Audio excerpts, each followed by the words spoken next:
Welcome to Chuck's World of Infinite Mojo, brought to you by Holy Chuck Burgers. Our business is burgers. Good morning, Katarina Witt.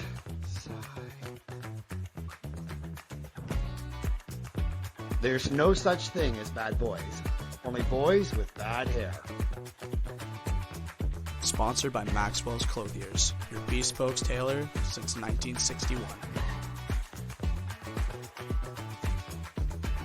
And now, your host of Chuck's World of Infinite Mojo, Chuck Bastie. And welcome back. This is another segment of Chuck's World of Infinite Mojo. My name's Cam LaRock. I'm your producer. And of course, I'm with the host of the show, Chuck Bastie. Chuck, how's it going? I'm doing good, Cam. How are you doing? I'm doing pretty good. I'm excited. We have a special guest today. You want to tell everyone who it is? You know what? We have a childhood favorite of mine. I grew up in a little town called Mojo, Manitoba. My dad was in the armed forces, and we took our second to last posting there. So while I was there, we had our hockey team up in Snow Lake, Manitoba, and that was our provincials. And Flin Flon is about 2 hours west of Snow Lake. And our next guest is Travis Rideout, and he actually is in Snow Lake tonight. Coming from Flin Flon. He's the president of the Flin Flon Bombers, which have been a team for 95 years. They're actually tied with the New York Rangers. And I've been a big Flin Flon Bombers fan my entire life because obviously I'm a Flyers fan, and I love the Bobby Clark and Reggie Leach. And I'm really excited to have Travis on the show. Yeah, I'm excited to have Travis on. You were telling me earlier about the season they're having. I mean, you said they have one loss. That's it. So whatever they're doing, they're doing it right. So and they're killing it. Yeah, they're absolutely killing it this year. One regulation loss so far. Now we have to be very, very careful because we don't want to piss off the hockey gods because they're listening. They're all knowing, all seeing, all powerful. So we want to make sure that we're going to throw them a bone and saying, I'm not saying the season's over just yet, but we're really grateful for how the season has progressed so far. Thank you, hockey gods. Flin Flon Bombers are killing it right now. They're 11 points up right now with 3 games in hand on their second place rival right now, which is not a bad place to be going into Christmas. Yeah, you couldn't really ask for much more. So I think that's a perfect point to bring in our guest, Travis, and I'll get out of here and let you guys do the talking. All right, let's bring up our guest, Travis Rideout. There you are, Travis. Welcome to the show. Hey, thanks a lot for having me. It's kind of a long time coming here. We've been talking for a little bit, but finally able to connect and looking forward to our talk here today. Yeah, like I said, long-time listener, first-time caller right over here. Looking forward to having the Flin Flon Bombers on Chuck's World of Infinite Mojo. First of all, I've been a fan of the Bombers my entire life. Obviously, growing up in Manitoba, that was my team. The Winkler Flyers, obviously, were a good pick for me in the MJ because I'm a Flyers fan through and through. But again, I probably wouldn't even know about Flin Flon if it hadn't been for Reggie Leach or Bobby Clark. And obviously, you guys are way, way north of us. We had we had our provincials up in Snow Lake, which is about 2 hours east of Flin Flon, as I understand it. And where you are right now? Yeah, actually, I'm in Snow Lake. Lots of our main industry in Flin Flon Hudbay Minerals is the mining industry, and the last mine shut down there a couple of years ago, and then the surface operations shut down. So lots of us, the one good thing about the mine is they try to do as minimal damage as possible, right? The minimal body count when it comes to layoffs and things like that. So there was a mine opened up and 2 mills in Snow Lake, like you said, just shy of 2 hours east of Flin Flon. So so I fortunately enough had enough years and enough whiskers, as they call it, that I was able to come here. So I'm in camp, and I miss my family's still in Flin Flon and stuff. So I get home on the weekend, so that's great. Yeah. So when I was a 13-year-old, we had our provincials up in Snow Lake. In Snow Lake, I don't know, what's a population of 700 people, maybe 1,000 people. Yeah, we'll say something like that. Yeah, and they had a brand new school there, and it was my birthday that weekend. And we thought we were going to go in and just clean up everywhere, and we didn't. As it were, in Snow Lake wins provincials in Snow Lake. Okay, so was like 1980. I want to say 1982, 1983. Yeah. I was a 10-year-old at the time as well. But yeah, very fond memories of Snow Lake. The old Snow Lake Spartans. That's what they were, right? Yeah, they were. Yeah. So, and that barn was the coolest barn I'd ever played with in my entire life. They could have actually had natural ice, and they still would have been okay.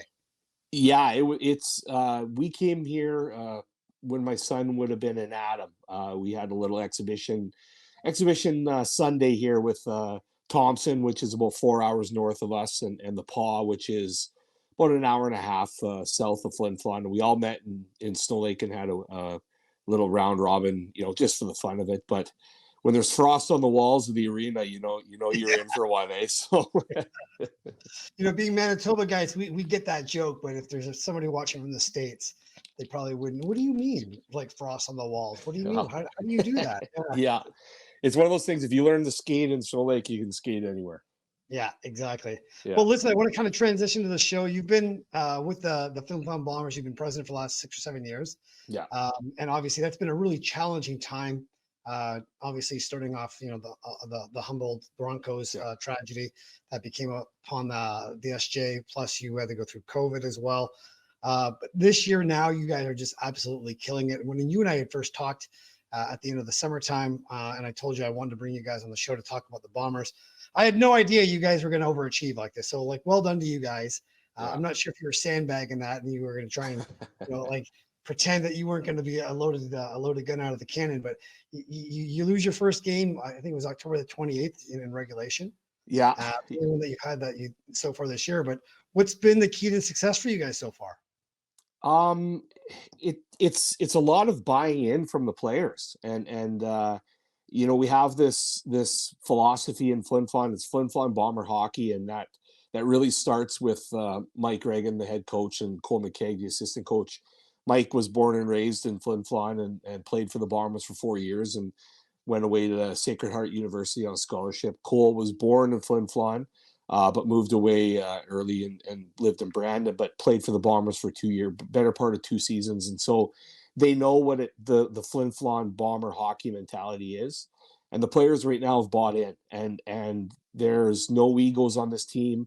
And it's one of those things. It's tough because like you said, we've lost 3 games in total, 1 in regulation.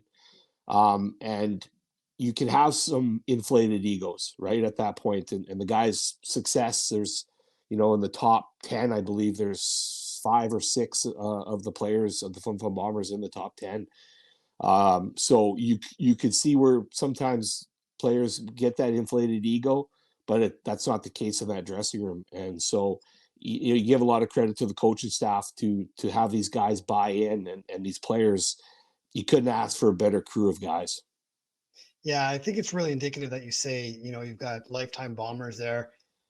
Because obviously in the hockey world, there's this thing called culture. Yeah. And how we roll with that is very different. I used to be a corporate recruiter.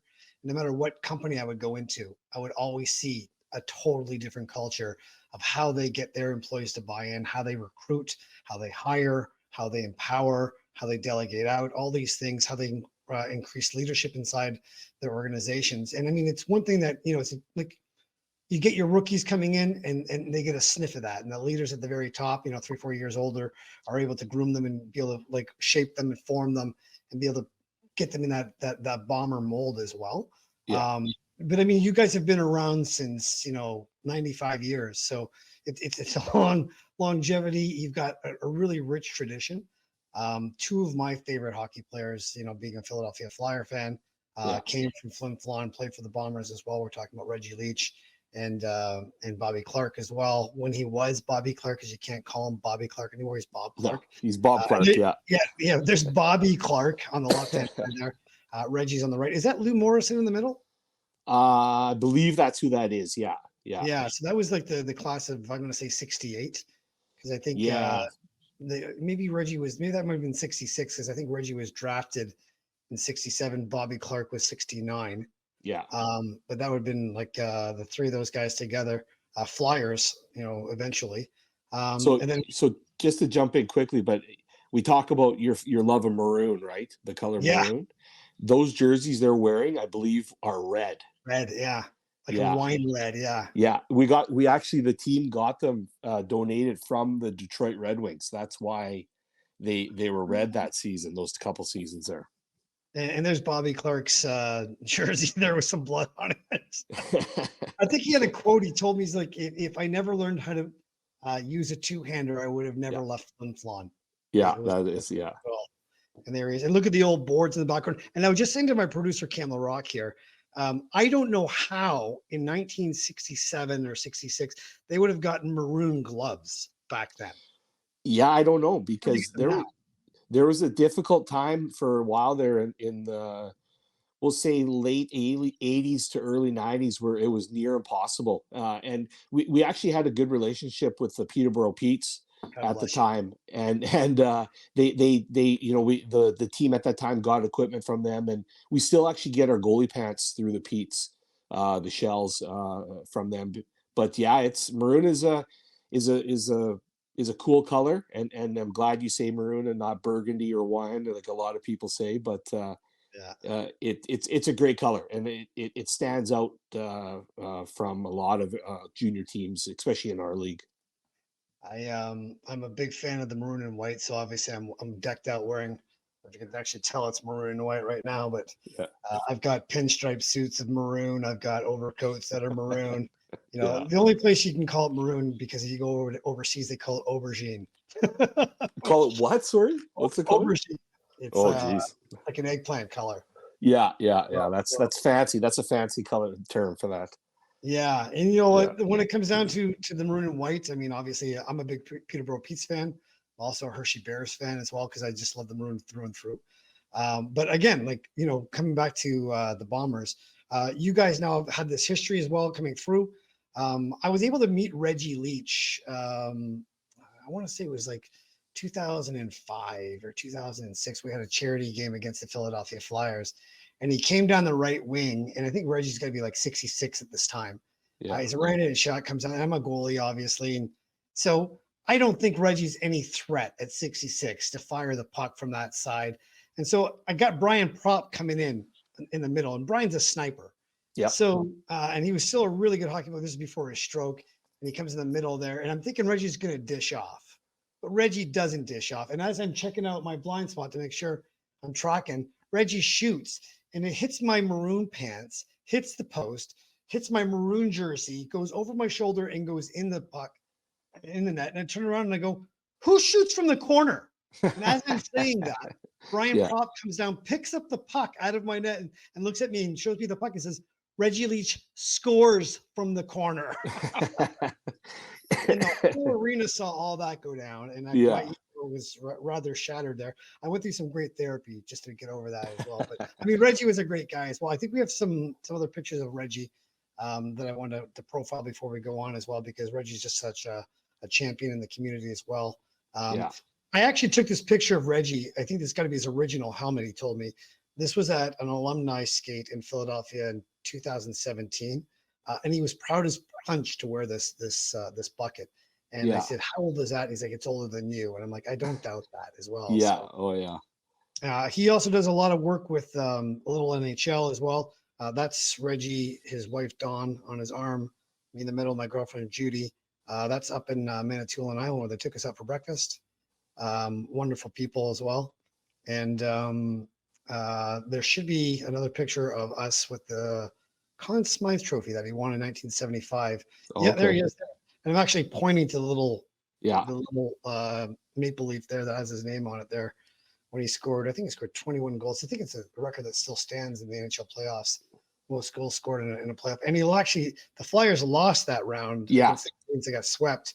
Yeah. And he's at the Conn Smythe. I think he was like the first guy, non-goalie on the opposite team to win the Conn Smythe. And I think that still stands as far as players are concerned, because I think there's been a few goalies that have won it on the losing team, but I think that Reggie's the only non-goalie that's ever won it.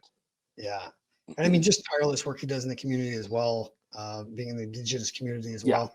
Him and Don have been doing that for years. And, I don't know if you got a chance to read Reggie's book, but I did, like I sat down with that one. I mean, I was really, really, there's some guys that always say, some guys go through trauma and all they can do is cope with themselves. And there's guys who can go through trauma and they can catch the trauma, get therapy, get help, go to the community, and then write their lives. And then there's people like Reggie that can go through trauma, write the rights of what they need to do to deal with that trauma, that woundedness, and then help other people get help that they need. And Reggie's been really great with that as well. So I applaud him. Yeah, that's huge when you, like you said, when you can do that, when you can help other people after you heal, that makes people stand up out of the crowd more than others, right? Yeah, exactly. Mm-hmm. So I wanted to ask you about development in how you guys develop your players. I have a big thing on Chuck's World. We talk really about hockey as a vehicle to creating successful life patterns. So life after hockey, I think every parent can get behind. You taking their child, molding their character, giving them perseverance, dedication, purpose, goal setting, how to be a great teammate, taking the junior experience as well during their teens. And then life after Bomber hockey, they come out as better entrepreneurs, better sons, better employees, better leaders. So what is your focus on how you develop leadership in Flin Flon? Well, it actually starts with the player themselves and their families. Mike's recruiting and our scouting staff is excellent, and there's lots of players that can play the game throughout Canada, throughout North America. There's a lot of players that could be Flin Flon Bombers or be Winkler Flyers or whatever. It seems to be the scouting staff and the coaching staff that can find the good human beings, the good people, and come from good families. And so that's if you start as a Bomber with a solid foundation, then it's easy for them to develop and to grow into better people when they leave the Flin Flon Bombers, whether they go to university, which is a big goal of the Bombers, is to move players on to play college hockey, NCAA or U sports. And or go on and do other things in life. It doesn't necessarily have to be hockey, but it starts with a solid foundation, and then it's like we talked about, people buying in and buying and being good people to begin with. Yeah, there's also a community that supports that behind that, and it wouldn't be junior hockey if we didn't mention the billets, the the sponsors, communities, the partners that go, and obviously Flin Flon's a small town, between 5,000, 7,000 in the outlying area as well. Yeah. And you guys are known for having like Whitney Forum is like the place in Canada if you want to go watch a junior A game, because it's just a zoo. I mean, all my friends in Manitoba all tell me the exact same thing. You have not seen a game until you've gone to the Whitney Forum, because that's the craziest place you'll ever watch a game. Small little barn, but just the energy that you guys pump into that. So I thought we'd just talk about your community, your buy-in, your sponsors, and your billet families as well. Yeah, again, it's a foundation, right? Our sponsors have been around for a lot of years, and they've sponsored the club. And I know that we talked prior to this recording about about the mine shutting down operation in Flin Flon. They haven't shut down totally, right? But the sponsors have stuck around, and they've given more, and they've helped out more when we've needed it. And then our billets and our fans are like second to none. We've never had issues with billets. We've never had issues finding billets. In fact, we have people that want a billet that we just don't have players for. This year, this year we've had 2 or 3 families at any time unable to have a player, just because we've had a good foundation of billets. And my mom and dad have billeted 40 years, my whole life. Like I'm 44 years old, and that's all I've ever known is billets and an older brother always around the house. And so my family billets as well. We've done it for over 10 years now, and it's excellent. We love it. The kids love it. And our son has moved on, and he's playing junior hockey elsewhere, and he played U18 away from Flin Flon, and it makes them better people as well. Know how to be a good billet in a family, right? Let's talk more about your sponsors as well. Mm-hmm. Obviously, it takes an entire village to raise a kid, but when it comes down to a sponsor, I mean, you guys have a crazy travel schedule, really long bus rides as well. I imagine your diesel bills must be out of this world as well. how do your sponsors not only just help you financially, but also have you guys help them in more reach and engagement, events, and all these things that they're looking for, in ROI? Yeah. So if you look around, first of all, you look around the rink. Our ice is, borderline European type with all the ads on it, and then we also have ads around the boards and ads around the rink. And we just this is our second season. We were able to help purchase a video screen for the arena, like a jumbotron type thing, and we have ads running steady on that. Our social media is pretty good we have a social media guy that runs our all of our socials, and it's always sponsored by someone, and it's always out there. And we know this time and age how social media is so big when it comes to ads and sponsorship and things like that. So that's huge. And plus we have a lot of game day promotions. We'll have Northland Ford teddy bear toss around Christmas time, and they bring the trucks out on the ice and stuff like that. And we're not just putting their names on the back of jerseys when you sponsor the Flin Flon Bombers. Again, we try to create a family environment here, and it's not just players, it's not just their families, it's not just billets, it's everyone that's involved with the Flin Flon Bombers, our board members, our sponsors, and we try to make things special. We try to not just cash their checks and help run the organization. We really try to have them engaged in game day operations or day-to-day stuff when it comes to social media and things like that, right? Yeah, one of the things that, and I've been on a junior board for the last 2 or 3 years right now. One of the things that I've realized in our journey together is your minor hockey association is really your bread and butter as well. Yeah. Because I remember being a kid, 7, 8-year-old kid, watching these guys with facial hair walk out on the ice, and Yeah. like they were men. They were the big boys, and that was the closest thing I was ever going to get to pro hockey. Living in Beausejour, Manitoba, as a 10-year-old, was watching the Beausejour Comets come on the ice as well, and the little hat, pat on the hat or the fist bump or whatever they had, the little wink that they would give you, it meant the world to me as a kid, and it just made me want to inspire to be a better hockey player and work harder. So I thought we'd just talk a little bit about your connection to your minor hockey associations and just the mentoring and the empowering that you do with hockey through minor hockey.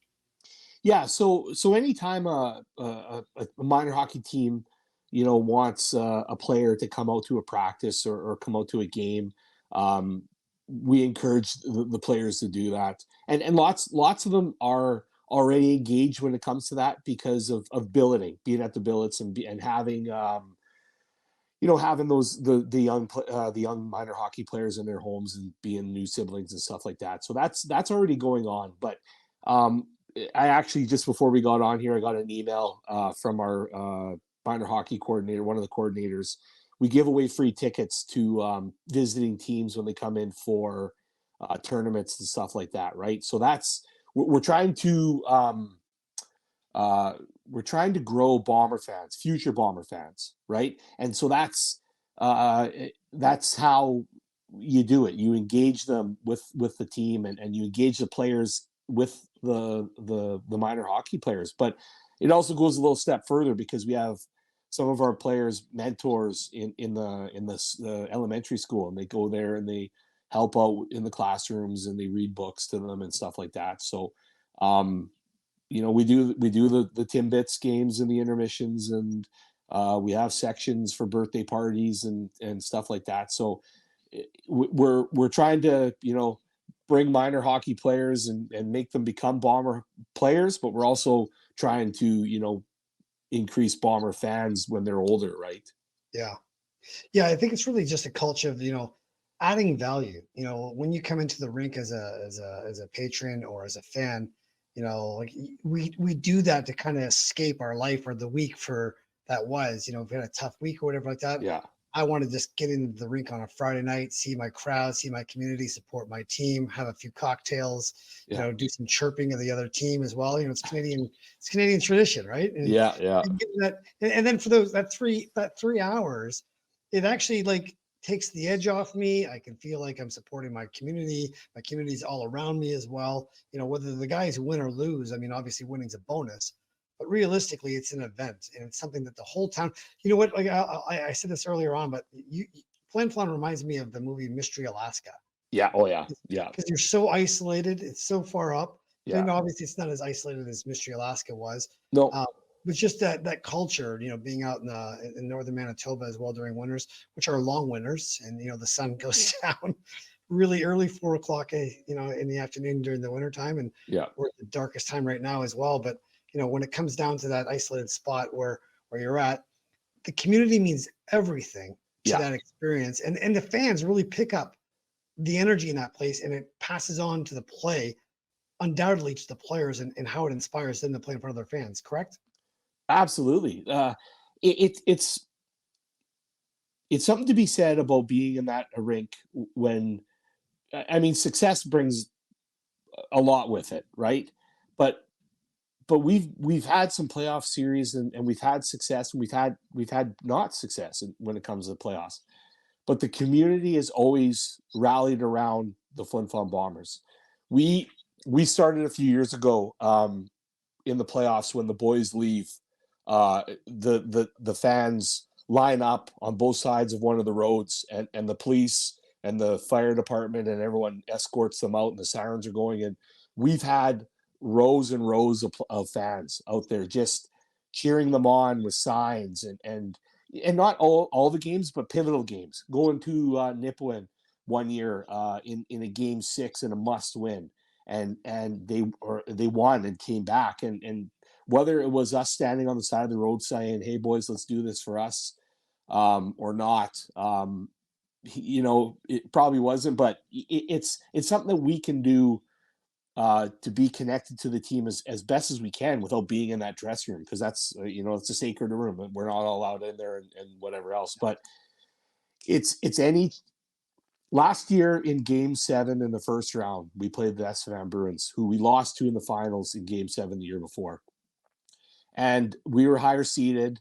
and we should have probably won a little easier than we did, but we end up winning in Game 7 in overtime. And that crowd, I don't remember that crowd being that loud as when Cole Dupereau scored that overtime winner, and to move on to the next round. It was a Thursday night, and it was just absolutely packed, and it was an absolute nut house. And I actually I got chills thinking about it still, because it was one of those things. It was a we call it the Bomber bounce. That rink is not perfect. It's far from perfect. So the glass and the boards work in our favor, and it bounced off the stanchion on a dump in and went into the net. The goalie was trying to play it, and it went in. And man, that crowd was electric. There's people crying. There's it's like grown men hugging each other. Like, it's just I know it happens everywhere. Like, I'm not naive to that. Yeah. But it just seems special for us at that Whitney Forum. That's, people call it church, right? So yeah, and honestly, I still really do truly believe that uniforms. They always say the New York Yankees have the pinstripes, and why do the Yankees always get why do they always get these successful seasons back to back to back? And everyone just says because everyone's distracted looking at the pinstripes, because the uniforms are just so great. And I want to bring up a couple pictures of your two beauties of a goalie here, because like those are throwback jerseys there. Yeah, they're just beauties. Like, I know they're using cage skins here from one of our sponsors, Pad Skins. But you tell who's the goalie on the right there? That's Harmon Laserhume, who leads all statistics this year, goaltending wise, right? So so he's only got one game lost in regulation. Yeah, I think Harmon has the loss. Yeah. So I'm wondering if those guys there, if they need pad skins just to put a little color on those, because one does like a hint of color, Travis. Yeah. Oh yeah. No. Yeah. There you go. There's my gear there. Yeah. So Pad Skins did this for me, and I took a pair of like red, stripped the red down, put on the maroon there as well. So you tell those guys if they want some Pad Skins, we'll be more than happy to ship them out to you free of charge as well. They also do name bars as well. What I mentioned to you before. There's a beauty there, where you can just take that, it's peel and stick. So if you guys want those there, you let me know. We'll send them off to you free of charge, just to let you know how we feel about a maroon and whites. Yeah, there's my mitt right there with Oh, there it is. Yeah. that's how it Right looks on.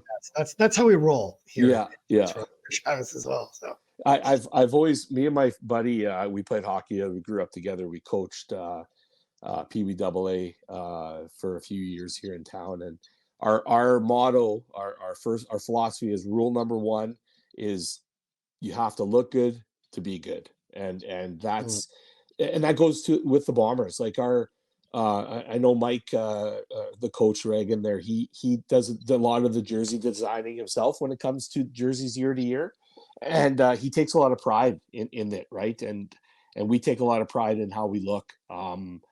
Like we talked about, maroon is a tough color to match, and it's fortunate enough that our jersey provider can do that, and they were pretty gung ho with whatever we've done. We've had a lot of throwbacks in the last 15 years. Like that Bobby Clark jersey that you showed there in the Hall of Fame. We actually had a jersey that looked like that 1 year or 2 years, that one there. We sported that for a couple of years. We did that. B is obviously a throwback, and we had one time in the 80s, we had a jersey that had yellow in it, and it looked sharp. It's one of my favorites, maroon and yellow and white, and we had that as a throwback as well. Yeah, it's more gold. Yeah. Yeah. When I played in Brampton, Ontario, that was our colors. We were maroon, gold, and white. So I digress. I apologize because I was gonna shit all over myself on that one there, but yeah, well done. Yeah. I want to ask you guys, obviously there's the big hockey culture going on with Hockey Canada this last couple of years. Yeah. And obviously we have a responsibility as junior people on the executive to take care of our following as well. Yeah. There's a big thing with inclusivity now as well. It's just how to be a good teammate, how to include others, how to be an ally. They've gotten rid of the hazing at the top, which really stops the entire. I mean, I was lucky because I played college volleyball in Ontario, and my year was the very first year that hazing stopped. Because they would have had a field day with my hair.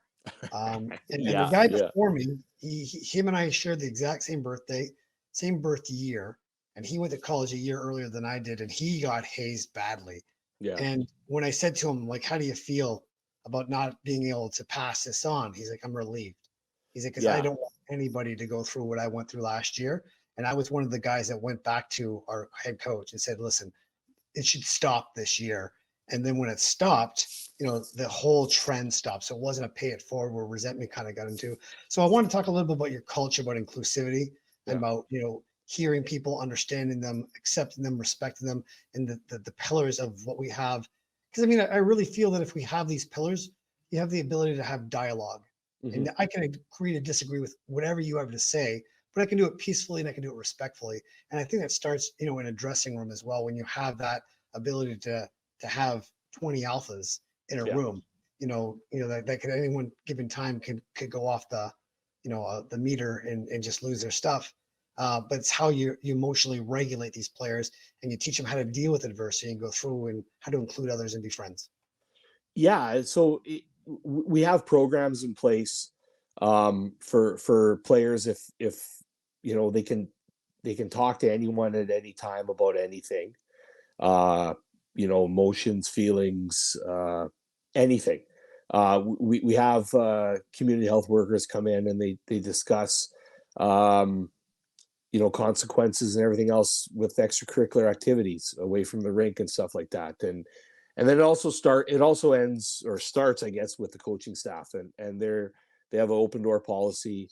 I know that Mike has had players in the past come back to him with certain things that they're dealing with on a personal level, and they've talked to Mike about it, and he's very open-minded when it comes to life in general with how things go, right?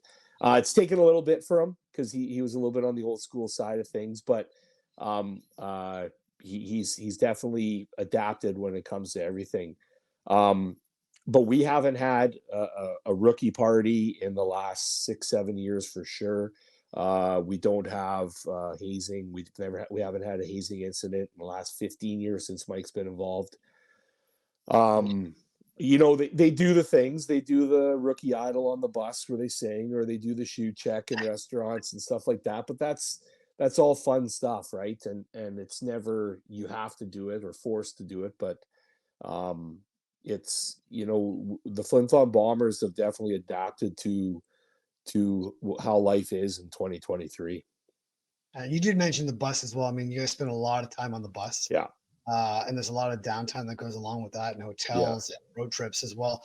So, like, distinctly, obviously, Flin Flon's a geographical anomaly from Saskatchewan. But like, talk a little bit about the road trips. You know, obviously, when you're on them, like the bonding that goes on there, what Yeah. you have is an ability to take a negative inside of that and use it as a positive for bonding, for team camaraderie, and how they come together on the road, whether they're playing poker or cards or listening Yeah. to the tracks or whatever they're doing as well, that create the memories that they actually carry with the rest of their lives. It's one thing though that we spend more time in hotels and on the bus than any team in the SJHL. Larange, maybe close to us when it comes to time spent in hotels and kilometer wise. So the players have to adapt and adjust to themselves. Like we have one team in the league, they spent 3 nights in a hotel all year, and we're up to 25, 26 nights, right? So it's how they adapt, and lots of the road trips, they'll go down and they'll do a 4-game and 5-night down south in Estevan, Weyburn, and they'll stay in Regina, and so they'll have a night off in between, and they'll go to a football game, or they'll go out for dinner, or they'll do Mike will have something going on the road. It's one thing though that really irritates me is the lack of how many kids nowadays at the junior level that have never watched Slapshot or Youngblood, and so I remember a long time ago, one of our first billets, I said he never watched either or, and I had both of them on DVDs, and I said, listen, you take these 2 DVDs and you keep them on the bus, and you make sure that you watch them at least one time, right? So it's kudos to the kids. It's kudos to the players, because they do spend a lot of time on the bus, and it does suck lots, because I mean, with anything, right? It gets tiresome, but they've adapted well, and they sometimes come back from a long road swing, and they're better teammates, and they've gelled a hell of a lot more than without staying in hotel rooms. What's it like to be a bomber in Flin Flon? Because I always just say, with the Peterborough Petes, if you're a Pete in Peterborough, Yeah. like, you're small royalty as well. I mean, these guys, they can't go anywhere without having somebody pat them on their back, or their money's Yeah. anywhere. But obviously, in a smaller town like Flin Flon as well, they got to be small princes. Yeah, and yeah, they are, like, they'll go to the coffee shop, another sponsor of ours, the Orange Toad, and the boys hang out there quite a bit, and they'll be in there, and they'll be having coffee, and somebody will come up and talk about the weekend, or talk about the road trip, or ask questions, right? Or they'll go to they'll walk down Main Street, and we have our office and team shop is on Main Street, and they'll be in there, and people will be in there talking about this, talking about that, right? And it's not that they get put on a pedestal, because I think that that's the one thing that I can say about our community is that they are mini celebrities, but they're not put on a pedestal. You know what I mean? They're still human beings at the same time, and that's key when it comes to how this town is. There's the humility of it, being humble, and knowing, and I think maybe it's because of the roots and where we come from is, my grandfather worked in the mine, right? So he was happy with everything that he got, and he was able to take his $4 and go to a Flin Flon Bomber game on a Saturday night, right?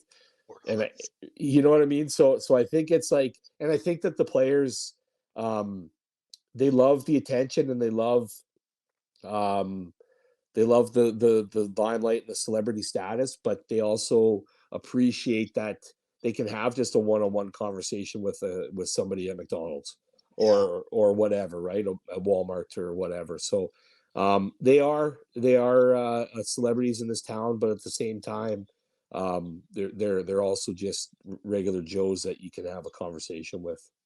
Yeah. We're pretty lucky here in the Ontario Hockey League that we have the Talk Today program brought to us by CMHA, Canadian Mental Health Association. And life after COVID. I mean, I just for alone for this show, for Mhm. example, uh, the four themes that we talk about are mindset, community, mental health, and inclusivity.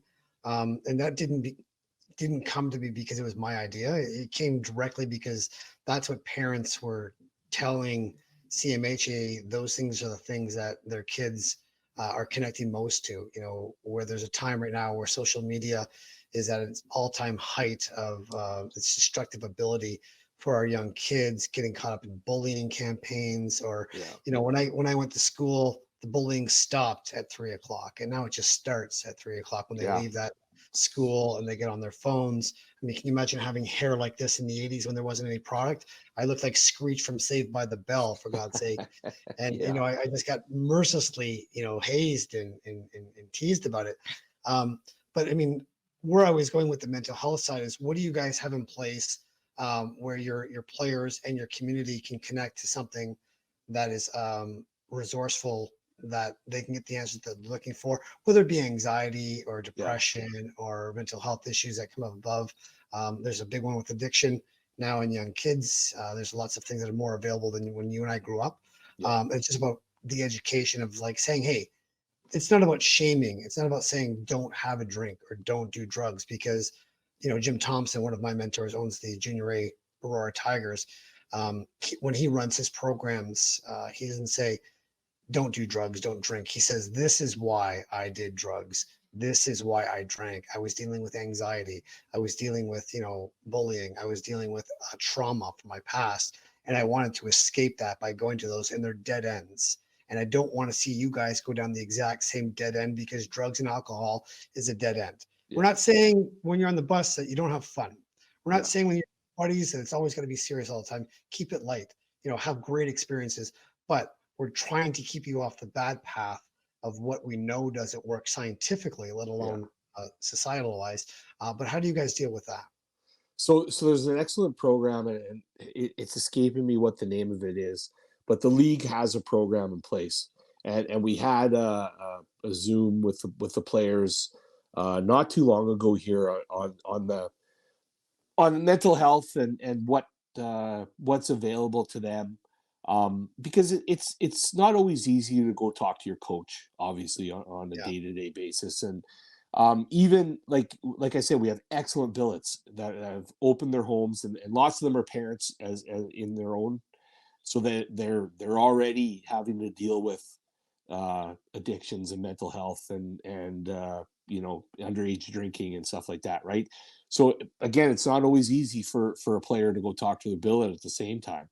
um, so we have that program through the SJHL, and we also have excellent mental health workers here in Flin Flon that have awesome. already connected with the players, and have had talks with them, and so that information is available to them as well, a connection for somebody, and we've had it in the past where somebody's had to reach out and talk to a mental health worker here in Flin Flon. And we have a pretty good group of players this year, that they're just they've just bonded, and they've I think that lots of times they're able to go to each other first and foremost, right? Yeah, Or and they're comfortable enough to do that, right? Where back in the day, you know well as much as I that you couldn't yeah, go to your buddy and say, you know what, man, I'm really struggling. Like that was such a stigma back then, and it's yeah, so easy now, and or I guess it's not so easy, but it's easier for somebody to go say, hey, you know what, I'm really not doing well. I need yeah. somebody to talk to, right? So I think it's just the time and age as well. I chuckle about that, not because I'm making fun of that, but Mm-hmm. because when you said that, my ADHD kicks in, and I immediately think of the skit that Bill Burr had, where he talks about to women how hard it is to be a man. God forbid that you should have a little bit of fear or something like that, and you just let it Yeah, rise. yeah, Because yeah, like we're all just trying to push it down, keep it down, keep it down. Because yeah, God forbid you say you're scared or something. Like, oh, look who's scared! yeah, Oh, look at yeah, Mr. Yellow over here. Oh, yeah. And then they just yeah, start calling you names and stuff like that. Oh, yeah, it's awful. It's horrible because that's who it was when we were, in the 80s. And, you know, like you never wanted to be that one guy that you got a nickname Yeah. for the rest of your life because you Yeah. had one vulnerable moment and you couldn't even come out with that and just be honest and saying, hey, this is my human experience. This is what I'm Yeah. dealing with right now. This is my anxiety. And I mean, we can make fun about this because, like, you know, it's my past and I've gone through lots of therapy and I'm good on it right now. But, you know, I don't want to see anybody go through, you know, that Yeah. ability where the vulnerability muscle will never get used because you don't feel safe enough to share in front of your teammates or your billets or your families or your community or your teammates for fear of them, you know, razzing you or just Yeah. like Or giving you the business. You know what they used to say. almost to the point of ridicule, right? Yeah, Yeah, and it lots of it starts at home, right? And so that's why I say with the billets, if you like for me as a father to teach my kids that it's okay to be vulnerable and it's okay to be struggle. And my wife is excellent. She's in that field, so it comes naturally to her, right? And so we talk to our billets lots, and it's not like, hey, let's have a sit down heart to heart. It's like we want them to know that we're open enough, and they, we want them to be comfortable enough that if there is an issue and if they're struggling, that they can come to us, right? And yeah. so you can only do so much though, right? And it's unfortunate, but I think just the way the world is now, it's easier for people to talk, right? So And I think that's all we can really do because like I can't control the future, but what I can control is my reaction in that moment, yeah, which creates the ripple effect of does this or will this make this child's life easier or yeah, harder dealing with this? And you know, I like humor. Humor works for me. It's a really good coping yeah, mechanism. So I use that all the time, and sometimes I overstep that bounds. But my one thing is intention. If I ever intend to hurt someone or slag them or be able to throw them under the bus, and the intention the person thinks I did this maliciously, well, that's because that's my character. That's on me, right? yeah, yeah, But I would want that ahead of time because if I can understand where is your intention, then I can roll with it. Because like we're going to get offended or annoyed at frustrated at comments here or there that are going to trigger us. But it's a matter of how do we deal with that. And like for me, it's like, well, what's the intention of that person? Do they try and do that to trigger me? Or they're yeah, trying to get under my skin or belittle me? And if it's just a teammate of mine, they're just having fun, then I can sit back on the bus and go, ah, good one. yeah, yeah, Never heard that joke about being short or having curly hair. Funny. Wow. yeah. I think that the biggest um, agitator is social media, right? Yeah. And not that I think, I know it is, and Yeah. it's so easy for somebody to sit behind a computer and to ridicule and talk about someone, and it's to me it's very disheartening when it's somebody talking about a 18, 19, 20-year old uh, Isn't it? kid, and even in the rinks, like we have passionate fans, and you want good fans and you want passionate fans, but you don't want fanatics like that. Yeah. That's a quote from somebody else that said that. So I think it's one of those things that you want to sit back and say, you know what, you got to remember that they're, even at 20, they're still kids. Yeah. And so you got to watch what you say, you got to watch what you type, you got to watch how you act towards them, and that goes back to putting them on a pedestal at the same time, right? Because you don't want like, again, back to the inflated egos, right? So you want them to be grounded, good overall human beings. Yeah. I just had a talk with Colby Barlow from the Owen Town attack last week. I think he was number 15 overall to go to the Jets this year. Signs this entry level contract, buys a brand new truck. And then there's that one guy in the stands, the attack were playing the last place Windsor Spitfires. They lose in overtime, and the one fan has a bad week and just goes off. And I kind of think the guy aside after the game and say, hey, you realize the kid's 18 years old, right? Yeah, yeah, Yeah, and these guys as well is like, well, I just signed an entry level yeah, contract, and this. And I'm like, that's like pouring gasoline on a fire yeah, because like you give money to kids that don't have the skills or the tool set or the experience at that level, and then like they're surrounded by sharks and agents and yeah, ambassadors and sponsors and partnerships and all the money and women that go along with all this. there's a lot that we just never see that I, as a 51-year-old, couldn't probably deal with, let alone a kid who's 18, going through that process of, being a kid, Yeah. just trying to be a kid, living up to expectations of guys, my age, which is just impossible. Well, you look at somebody like Nolan Patrick, who just retired, Yeah. from the NHL, and let's be 25. honest, all he ever knew was hockey, That's it. right? Like he was a an excellent hockey player, probably from youth, and made it to the WHL and was a high draft pick, and so there was so much expectation surrounding him, and he struggled with his health, and now he's had to retire 4 years into a career, right? And so you think about these guys that have ridiculed him or talked about him, and like it's not worth it. Like you got to be better. Yeah, and I mean, when I'm interviewing these guys in the NHL, or I'm down in the dressing rooms or talking after games or pre-game skates or whatever like that, it's never left, in my experience, that these guys have always been the best at their position for their entire lives. Yeah. Until they get to the NHL. And then they're a top six forward. Now they're a bottom six forward, or a top pairing defenseman. Now they're bottom six.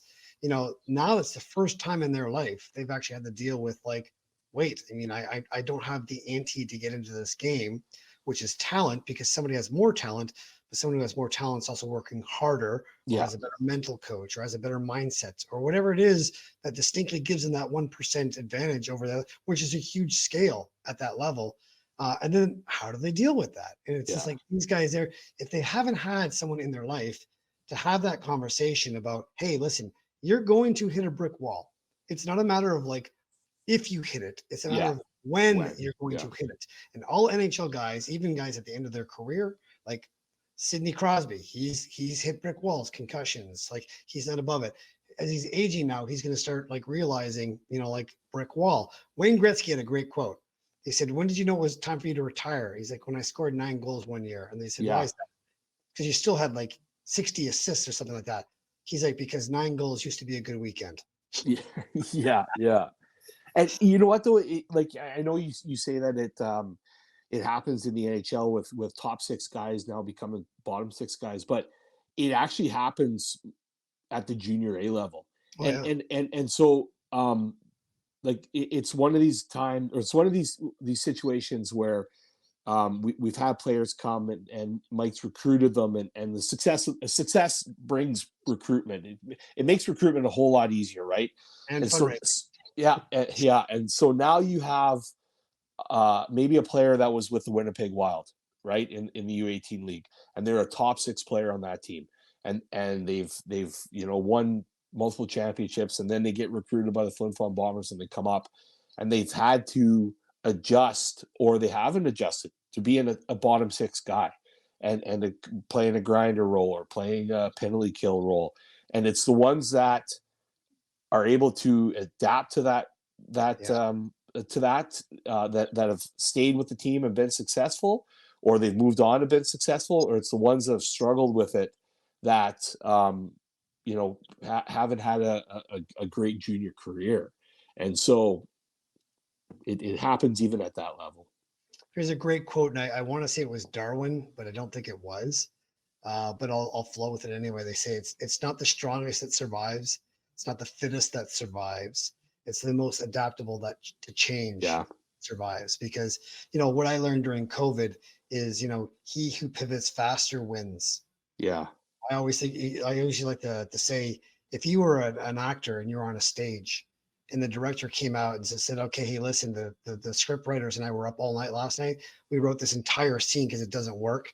Here are your new lines. The actor just picks up the new script and says, okay, well, how long do I have, to memorize it?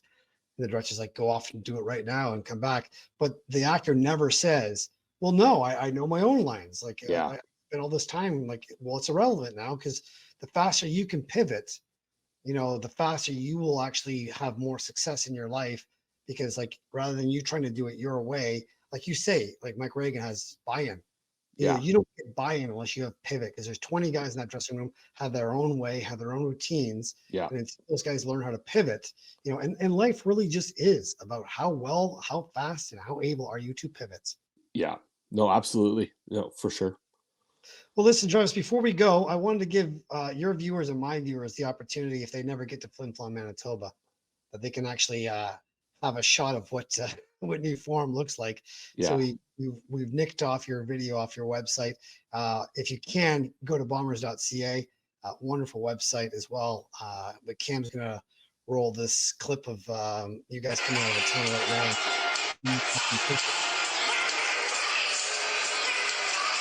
One of my favorite.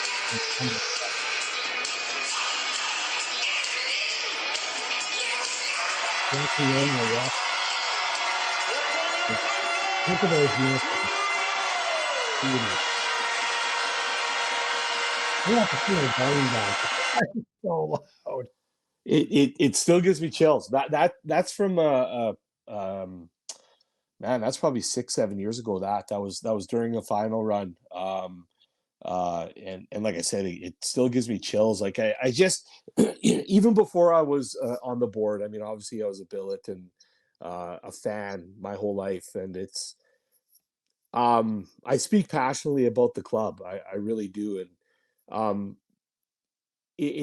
I had a speech last year at the end of the year after we lost in the finals, and um, like we haven't had championship in Flin Flon since 1993, and there was a pitcher. It's one of our current players, but he was sitting in the crowd in Estevan just before Game 7 of this SJ championship, and he's sitting there, and the look on his face, and it was actually my wife that kind of said, look at Jacob's face there. Like he just sits there, and it's like he's got the whole city of Flin Flon on his shoulders. And I said to him in my speech, I said, listen, guys, we're very passionate about our club, and we love our team, and we love our community. And do we deserve the championship? Absolutely, we do. But will we survive if we don't ever get one? We will. But the passion you see in that clip there, like it's second to none. It really is. And we have a guy that walks around with a drum, and he's got a face painted maroon and white, and he's got leather maroon pants on, and we have and it's just it is. I mean, we talk like I know there's other arenas and other cities that have passionate fans and everything else, but it's just something about a Friday, Saturday night at the Whitney Forum. It's special, and I don't know if you know about the Moose Leg. Do you know about the Moose Leg? No. So when the Bombers win, a moose leg gets thrown on the ice, and a real moose leg. A real moose leg, yeah. It started. I don't know how long ago it started, but it's funny because my neighbor just sold their house and they moved to Swan River, Manitoba, 4 hours down south, right?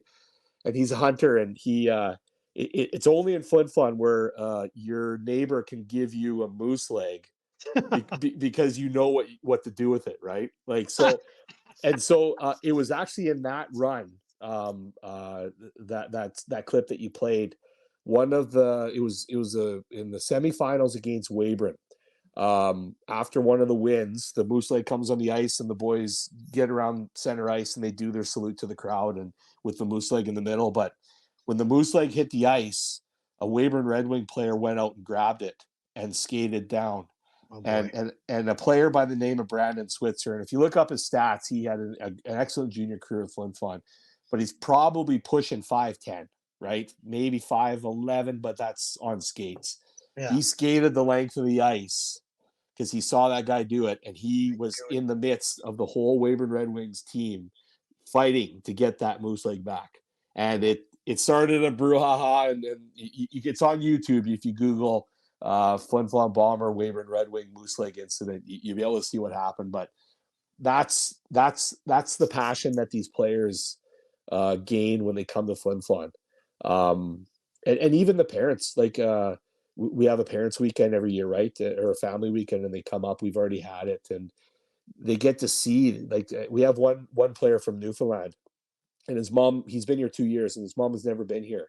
And she came out, and she was looking around. She's taking pictures. She said, "You can watch this on Flow Hockey all you want, but you never truly get the experience of the Whitney Forum until you're here, right?" So, we love it. We're proud of it. We're proud of what we do, and we're proud of what we've accomplished. And that's, you know, the little engine that could really.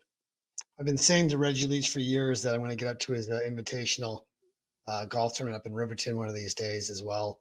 Yeah. When it's actually not a snow country as well, in September. So the start of the season, if I can get out there and, make my bucket list to get up to Whitney Forum and watch a game as well. How are you guys for season tickets? Can anybody just get tickets? Like, what's the deal with having tickets? No. And our season tickets have been up the last couple of years. We average about 300 to 400 season tickets.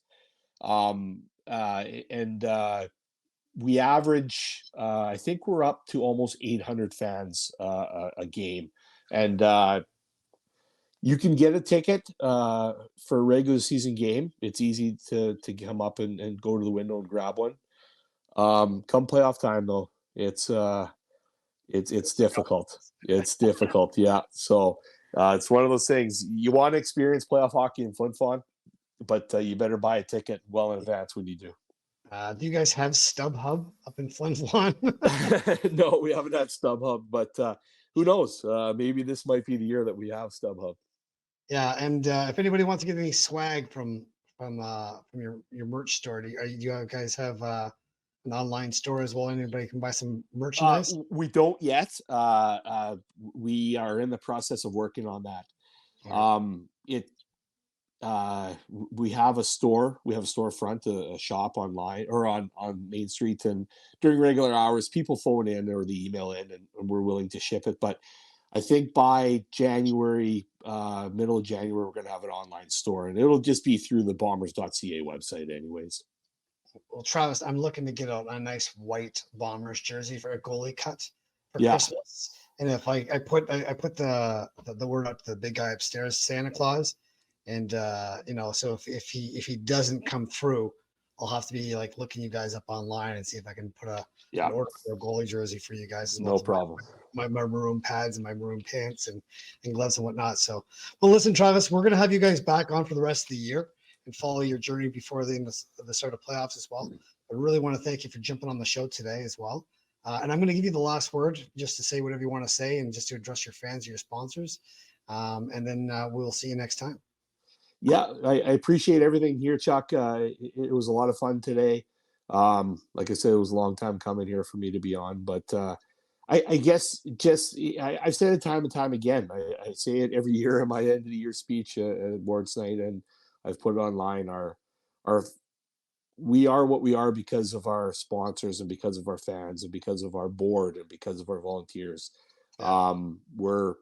We're 95, we're almost 100 years because of all that. And I couldn't be, more proud to be the president of the Flin Flon Bombers. And it's because of everyone that works behind the scenes tirelessly and helps support the club, either through working or through helping or monetary. I just couldn't be more proud to be a Flin Flon Bomber president. Awesome. And listen, you guys are killing it this year. Like I said earlier on in the very start of the beginning of the show, I'm not jinxing it because I know the hockey gods are listening. Yeah. But I'm not saying that you're doing really well. I'm just saying I'm really grateful and I'm happy where we're at right now at the season break. Coming up to Christmas right now. And we're looking forward to seeing better things for you guys in the second half, especially rolling into the playoffs. I'm not going to say anything other than that. No, but appreciate that. Exactly. We're going to keep it there so the hockey guys don't come down and thwart us. But go maroon, and we'll have you back on the show again next time. Absolutely. Thanks a lot again. Thanks, Travis.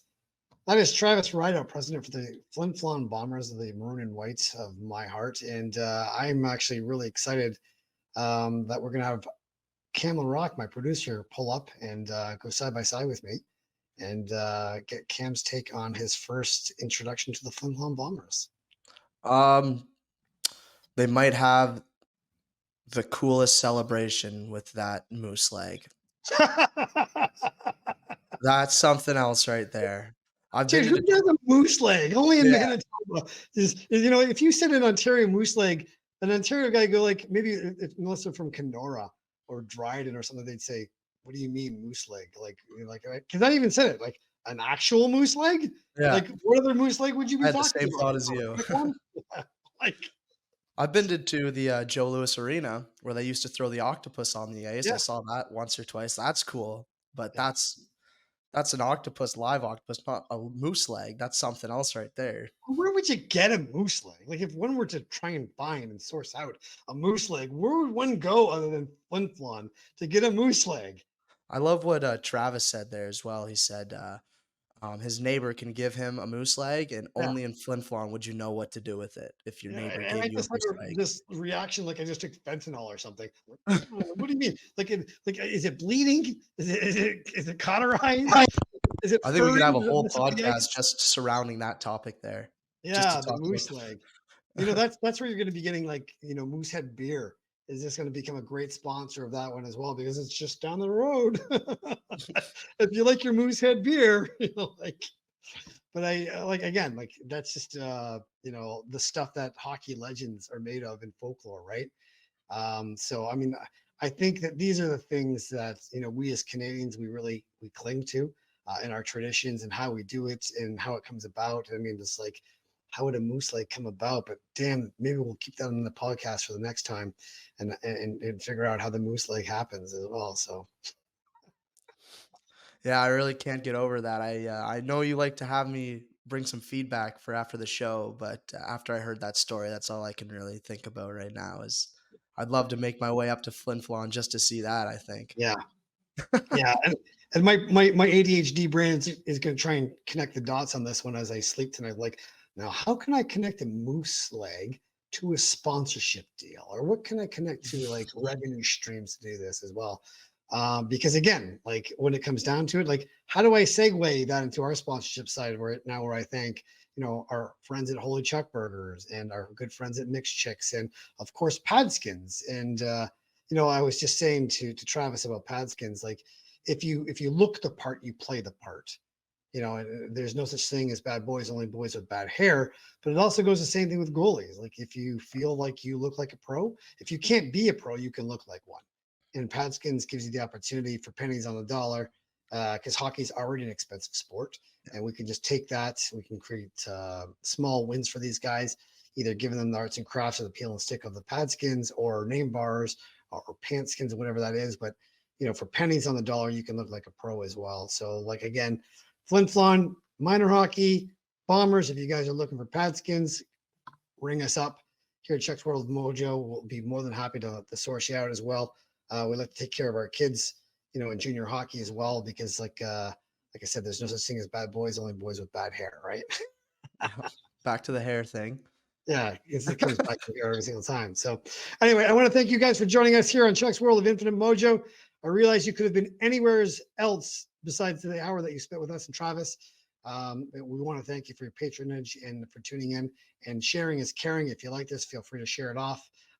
Anything that we talked about on the podcast that you want to like, comment, and share about, or drop us an email, feel free to drop us an email, and we will have all the socials for the Flin Flon Bombers put up, where you can get merch and you can find them online. And feel free to look down there, wherever that is down there, in the links. And we will see you next time on Chuck's World of Infinite Mojo.